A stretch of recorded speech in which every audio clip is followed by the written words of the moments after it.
Коми выберут лучших школьников в перспективных профессиональных компетенциях. Юные программисты и журналисты собрались на площадке регионального чемпионата «Юниор-профи».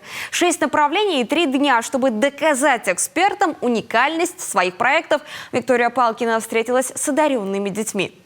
Главные соперники компетенции – электроника, Сыктывкар и Ухта. В других муниципалитетах республики это направление пока развито слабо.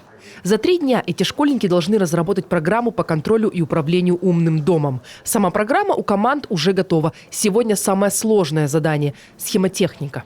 Задание придумывалось 2 месяца. Полностью прорабатывались вся сложность, все компоненты, которые там нужны будут.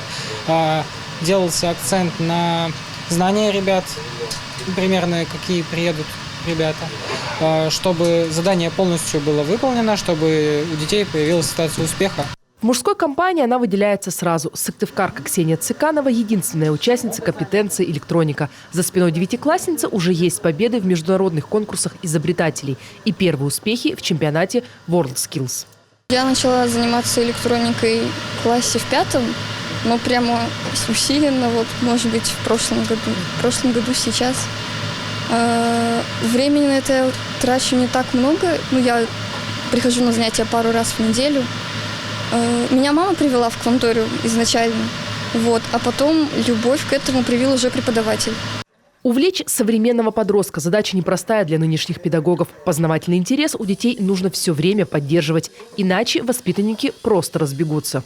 Темп жизни очень высокий, они хотят видеть результат сразу же.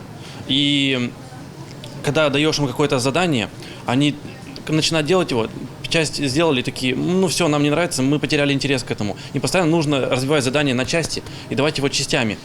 Подготовку к этому чемпионату и участникам, и организаторам усложнила пандемия. Переносили сроки. Занятия проходили в онлайн-режиме. Нужно четко понимать, что такое дистанционная подготовка.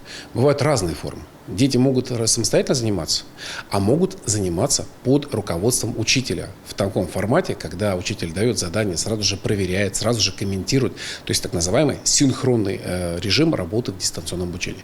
Мы используем именно такой. То есть фактически и ребенок, и учитель в момент дистанционного занятия находятся вместе, в единой виртуальной среде. «Юниор-профи» – лишь часть большого республиканского фестиваля «Технофест Коми». Отбор лучших проектов в сфере инноваций и высоких технологий будет идти до апреля.